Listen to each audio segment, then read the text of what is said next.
people have these biases. Just because it doesn't have to be true, it just makes life simpler. When you walk past those roses, that's what you're seeing, a memory of something or a stereotype of something, the last time that you studied it. This is one of the reasons it's good to get to know people, especially your friends. When's the last time you checked in with your friends to see how they're doing and talk to them about their ideas and their thoughts and the things that excite them? You might be thinking like, oh, the last time I did that was when we met, 8th grade. And so you think they're the same person who they were in 8th grade. And then after you graduate, you're gonna find that a lot of, even friends you have here, you're all gonna kind of splinter off and do your own thing in life. And you're gonna think, wow, they've changed. Yeah, they changed sophomore year. You just didn't notice because you didn't update your memory of that rose bush by getting to know it. I don't want to say investigating it because it sounds so like, kind of like you're a police officer, but you get what I'm saying. You didn't stop and find out if your friends' views have changed, if their interests have changed. You maybe have noticed some things because you'll walk past the rose bush and you'll see a bee fly around, so you'll snap your attention, and then you'll notice some things have changed. People are like that. Situations are like that. But it's only the roughness of our eyes that we fail to recognize the differences in people and the changes in people. It's only because we have our own lives going on, our own changes going on, that we fail to see it. So sometimes a friend will be going through something difficult, and you'll find out afterwards, and you'll think, how come I didn't notice? Because you didn't investigate the rose bush. It's not your fault. It's not. You might feel guilty about it, but what are you gonna do? Investigate every rose bush? Investigate every bee? Investigate every little thing? But they were important to me. They mattered to me. They probably do. They probably did. But it's just a lot, man. There's a lot going on in the world, much less in your own life. The tragedy of life is not that there's nothing to do. The tragedy of life is that there's so much to do, and there's so little time to do all of it. Imagine checking up on all the people you care about, doing all of the things in life that are interesting to you, and yet still somehow finding time to fulfill your responsibilities and fold your laundry. But it isn't about having a perfect life, it's about having an optimized life, a life that makes the best of the situations. Avoid the tragedies that you can, of course, but make the best of it. Make the best of the tragedies, and God, make the best of the joys too, man. Oh, do you ever do that? Look at your scars? Anybody not have any scars? Good. Good. They're lessons if you let them be. But they're not just lessons about what not to do. They're also about lessons that remind you that, as I began by saying, this too shall pass. Whatever the scar is that you're carrying with you, whether it's physical, you might be thinking like, man, that hurts. Or, yeah, you might just be like, man, that hurts. And I look at the scar right here on my hand and think, that hurt too. I have a scar right here on my hand that whenever I look at it, I'm reminded that I tore my hand open on a storm drain one time. And it was so torn open that like the fat and meat from my hand was sticking out. I remember I was a senior in high school, and it rained for like 10 days straight in Los Angeles. And my baseball team, we went running around campus. It was like the 6th period of the day. And my school, everybody had PE, but if you played a sport, your last period of the day was called blank theory. So like football theory, baseball theory, tennis theory, and it was just a PE class, that was your sport. So you'd go and practice year round. So for my baseball theory team, we went running around campus, and it rained so much there were like puddles everywhere, and we went diving into all the puddles.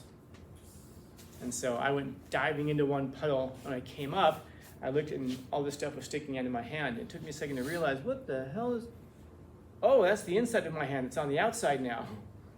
So I turn and I go to warn my team, and as I go to yell to warn my team, Dirty Ernie, one of our players, he came up, and his fingers like almost declubbed because he also went through the storm drain and tore his whole finger open right here.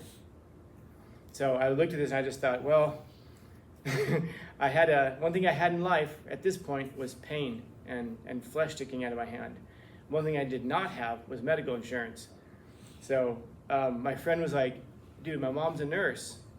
We can fix this. I'm like, oh, dope. So we walked to his house afterwards. His mom wasn't home. And so we just stuck everything back in there, and then we covered it back up and just hoped for the best. And then the next day we went to practice, and we're varsity teams. All the JV players were like, well, what happened to your hand? And it was all just wrapped up, and because everybody had seen what happened. And I said, yeah, we went to Houston's house, and then we sewed it up with dental floss. And they were like, did you really? Mm-hmm. Because that's the kind of stuff you tell freshmen and sophomores. And they believed it. But no, it just smashed it open, and so you can still see the scar from my hand right there. This reminds me, don't go diving into drains you can't see the bottom of. Now, how many drains in your life can you go diving that you don't see the bottom of? Doesn't happen often. How about metaphorically? Are there things you go diving into that you don't see the bottom of, you don't see the end of, you don't know where it's going to go? Was there going to be anything good at the bottom of that drain? No, the best case scenario, I just got mud all over my face. But there was a really big downside, and sometimes things in life are like that. There's a really big downside to the thing you're about to do. There's not much of an upside. So maybe it reminds you not to do those kinds of things. Are there things that there could be an upside to? Sure. And maybe you do go diving into those things, because the truth is that a lot of times the really interesting things in life are not the things that you plan out and see a long-term benefit of. It's just at this moment. At this moment, make the most of this moment. I think I've talked before, why make the most of this moment? Because it's the only thing that's real. The future is a hope. What's your future going to be like? You have no idea. You can hope you know what it's going to be like. You can dream about it. What's your past like? Who knows, man? It's also just a memory, and it's probably made up of biases, and it's probably filtered through your 18-year-old mind right now, what it was like when you were 9, but you don't really remember what it was like being 9. You just think about what it was like being 9 through your 18-year-old brain right now. And so it's probably just, mostly fictional anyway. I was just saying that I was on my computer, and I was looking for something, and I think I told you guys I was a musician. I found a song on my computer. I was in the studio. I recorded a song. It was a scratch track, so it's my vocal on top of a music track. So it's like a first shot at it just to practice the melody. It was in the studio. I have no recollection of ever having done that. I remember the song. I remember the words. I don't remember ever recording it though. And I just found this, I was like, holy crap. I have no recollection of ever having done that. What else don't you remember? And even if and right now, if I were to sit there and go, oh my God, yeah, you know what? I do remember. It's probably bullshit. It's probably my mind trying to fill in the details of the thing that it doesn't remember. Because that's what your mind does. It fills in the details of things that you don't directly see. If you remind me, somebody remind me, I'll show you something after class, after we talk here, that will demonstrate that. Just remind me of the castle picture. Remind me the castle picture, and I'll show you exactly what I mean. And that goes back to what I was saying last time about when you walk past a rose bush, you don't see the roses, you see the memory of the roses. That was this class, right? Okay. It's a funny way that memory works. If you walk outside of your house every day and you see a rose bush, you stop and you look at it one day and you're like, those are pretty roses. And then you leave. The next day when you walk past it, and you just kind of give it a glance and you keep going, you're not seeing the roses as they are that day. You're seeing the roses as they were the last time you stopped and looked at them. That's how memory works. Your memory doesn't get updated every time you take a glance. Your memory only gets updated when you stop and you study the thing. So if on Monday you walk past the roses and you're like, wow, these are really pretty roses. Huh. And then you leave. On Tuesday when you walk past it and you give a glance for it, the roses could have changed. You won't notice. Because your memory is recalling the Monday roses, not the Tuesday roses. On Wednesday, when you walk past them, you're recalling the Monday. Saturday, when you walk past them, you're recalling the Monday. On Sunday, if you stop and you look at them and you go, oh wow, this one's blooming right now. It probably wasn't even blooming today. It probably bloomed a couple of days ago, but you didn't notice because you assume, because your mind just kind of fills in the gaps. Imagine if every day, everything you encountered, your brain had to keep updating everything that you encountered. You don't have the bandwidth for that. So it's one of those adaptive things that our physiology does. It makes life simpler. When we talk about why is it that we have biases and prejudices and stereotypes? Because it makes life simpler. I don't have to get to know you, right? I can just say, oh, you're from San Diego, so you're probably like this. It's a stereotype. Are you like that? Probably not. But, man, otherwise I gotta meet every single person. That's too much work. I just figure, oh, you're from San Diego, so you like surfing, like going to the beach. Anybody in here like surfing? Anybody in here surf? Just me? That's funny. And I'm not even from San Diego. But you see, that's how stereotypes work. You guys like the beach. You guys like surfing, whatever. I know how San Diego people are. But then if I stop and I get to know every single person, it turns out, nobody in here surfs. Interesting. That takes a lot of time, though. So this is the way one of our brains work. When we talk about why do people stereotype? Why do people have these biases? Just because it doesn't have to be true. It just makes life simpler. When you walk past those roses, that's what you're seeing. A memory of something or a stereotype of something. The last time that you studied it. This is one of the reasons it's good to get to know people, especially your friends. When's the last time you checked in with your friends to see how they're doing and talk to them about their ideas and their thoughts and the things that excite them? You might be thinking like, oh, last time I did that was when we met, 8th grade. And so you think they're the same person who they were in 8th grade. And then after you graduate, you're going to find that a lot of even friends you have here, you're all going to kind of splinter off and do your own thing in life. And you're going to think, wow, they've changed. Yeah, they changed sophomore year. You just didn't notice because you didn't update your memory of that rose bush by getting to know it, by I don't want to say investigating it because it sounds so like, kind of like you're a police officer, but you get what I'm saying. You didn't stop and find out if your friends' views have changed, if their interests have changed. You maybe have noticed some things because you'll walk past the rose bush and you'll see a bee fly around, so you'll snap your attention, and then you'll notice some things have changed. People are like that. Situations are like that. But it's only the roughness of our eyes that we fail to recognize the differences in people and the changes in people. It's only because we have our own lives going on, our own changes going on, that we fail to see it. So sometimes a friend will be going through something difficult, and you'll find out afterwards, and you'll think, how come I didn't notice? Because you didn't investigate the rose bush. It's not your fault. It's not. You might feel guilty about it, but what are you gonna do? Investigate every rose bush? Investigate every bee? Investigate every little thing? But they were important to me. They mattered to me. They probably do. They probably did. But it's just a lot, man. There's a lot going on in the world, much less in your own life. And so the tragedy of life is not that there's nothing to do. The tragedy of life is that there's so much to do, and there's so little time to do all of it. Imagine checking up on all the people you care about. Imagine doing all of the things in life that are interesting to you, and yet still somehow finding time to fulfill your responsibilities and fold your laundry. There's just too much to do. That's the problem in life, and finding the time to do it and not end up completely exhausted all the time. Well, that's impossible. You can't do that. You can't do that. It's gonna cost you to do that. So, life is full of tragedy. Is this true? Yeah. Life is suffering, and we don't get to choose not to suffer. But life is also full of joy, man. But where is it? That depends. Where do you look? The things that used to make you happy maybe don't make you happy anymore, but you still do them because you haven't updated your view of the rose bush yet. The people who you thought you didn't like before, maybe you liked them afterwards. And so sometimes maybe it isn't that people change, it's our perceptions of them change, our views of them change, because there's two parts to every conversation. There's the things that we say and the things that we're thinking and the things that we mean to get across.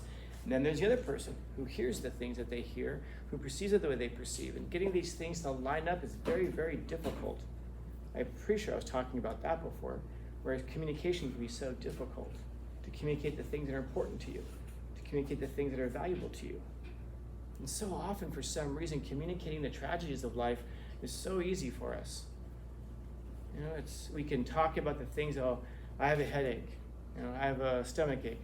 This is going wrong in my life. That's going wrong in my life. This is going wrong in my life. But communicating the joys is so difficult, because even if we have something joyful going on, so often, who wants to hear that? When things are going great in your life, do you have any of those people around who just don't want to hear how great things are going? Or if you say, I'm just so happy I got this promotion, as soon as you walk away, they're bragging about their promotion. They think they're better than us. And unfortunately, those are oftentimes the people who are closest to us, our family members, close friends who are to us. So Unfortunately, the joys are the darkest parts. Why? Because it's the reminder that we're not in those bright parts right now sometimes. All of us are happiness, for so many people, happiness and joy, it's a memory. Remember when?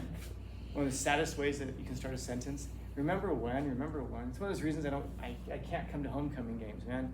If I come to a homecoming game, I'm depressed for days, if not weeks afterwards. Because I'm surrounded by people who are sitting in the stands who are remembering when.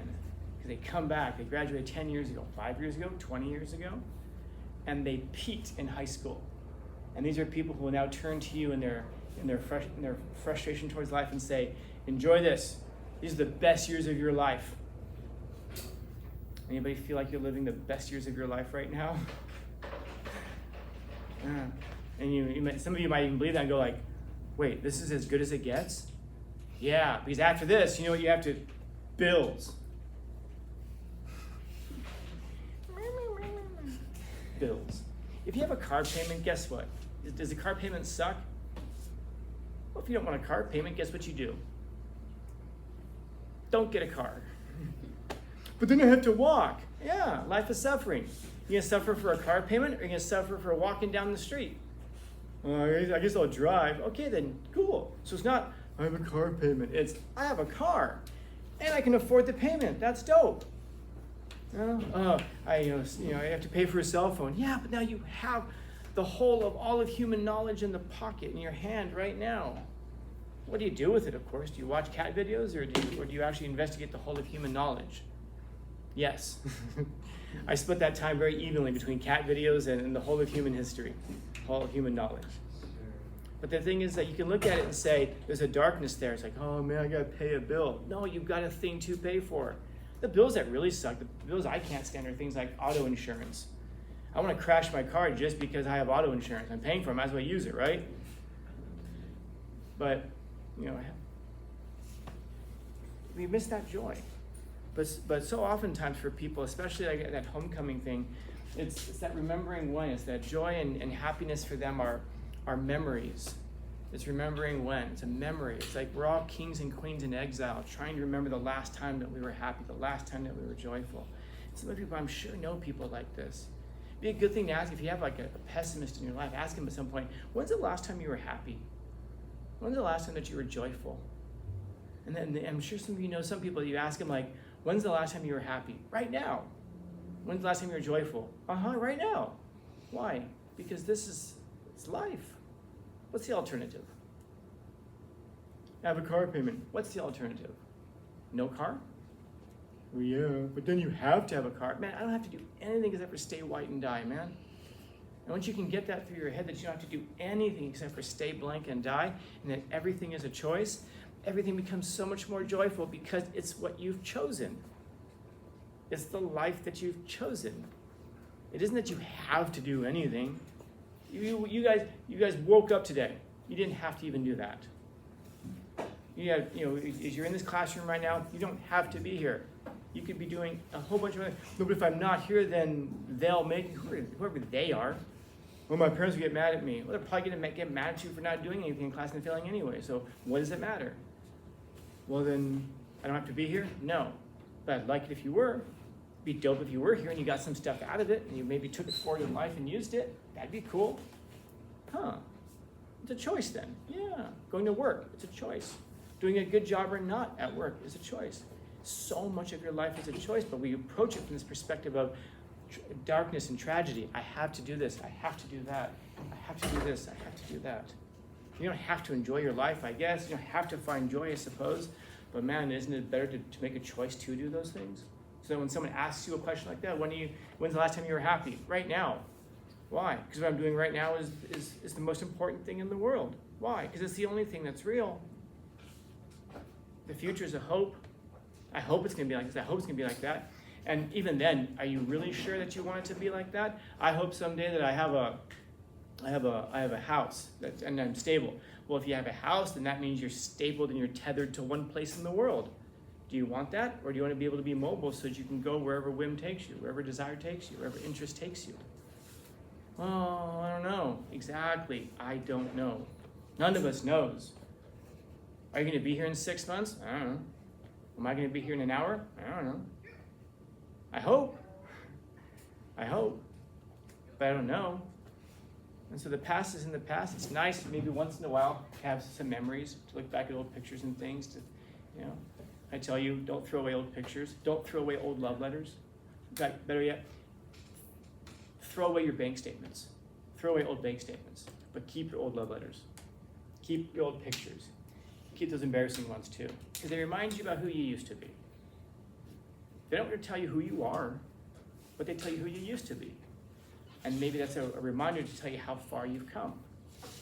Now, you might be tempted to throw them away if you haven't come very far, but maybe it could be a good reminder to tell you how far you could come if you move forward, if you progress. Maybe it's also a good reminder to tell you how other people are also progressing. It helps you be more patient with other people. Because you find that the darkness and the tragedy comes so often from how we view things, not what is actually happening, but it's the view that we take of them.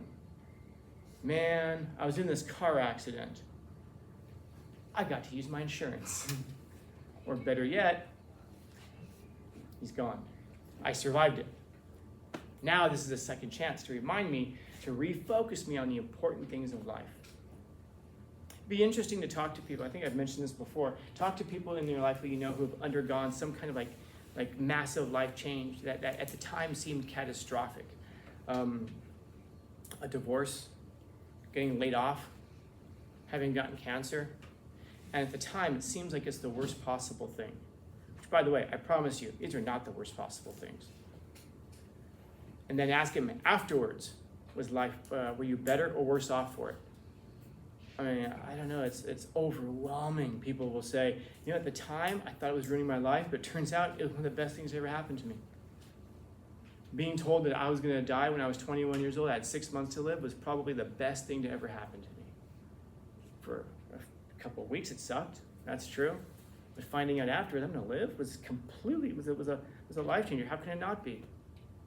People who go through a divorce, it's like, is it bad? Yeah, it sucks. Why? Because of a loss of love. It's more of like a loss of the remembering when, and especially if you have kids involved. And I'm sure some of you have experienced this before. But what's the worst thing?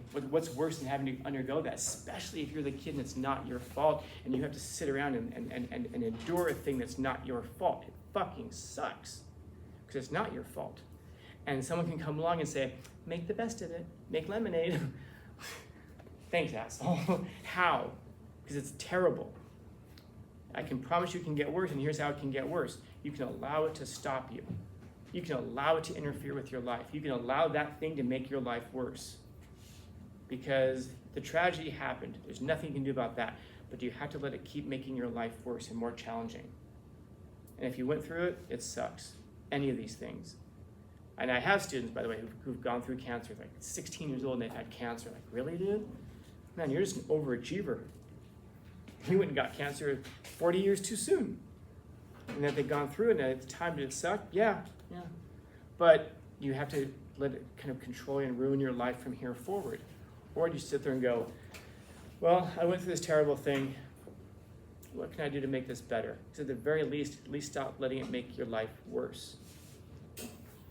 And so it's finding ways to do that. Otherwise, life, of course, is full of tragedy because so many things don't go our way.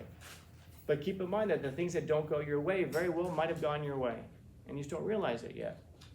You got laid off. Well, now you can go find the job you want. You wouldn't have done it otherwise. You went through a divorce. Terrible. But now maybe you find the real thing. Whatever it is, you find joy. It just becomes dark for some people because then they're reminded of, I'm not joyful now. Things suck now. I don't mean this in the sense of like, I mean in the sense of, that sucks, man, because so many people are stuck in that darkness. Because they don't see, it's hard to see something joyful when you're in difficulty, when you're in misery. Of course, if it was easy, everyone would do it. But it isn't about having a perfect life. It's about having an optimized life, a life that makes the best of the situations. Avoid the tragedies that you can, of course, but make the best of it. Make the best of the tragedies, and God, make the best of the joys too, man. Make the best of the joys. Because when you're in them, it's like, this is a joyful experience. This is happiness, man. And then, of course, find more of it. Try to find more joy even in the hard times. Take chances. What's the worst that can happen? So, questions, comments, concerns, complaints, criticisms, critiques? I feel like I just kind of went in circles. I'll try again next period.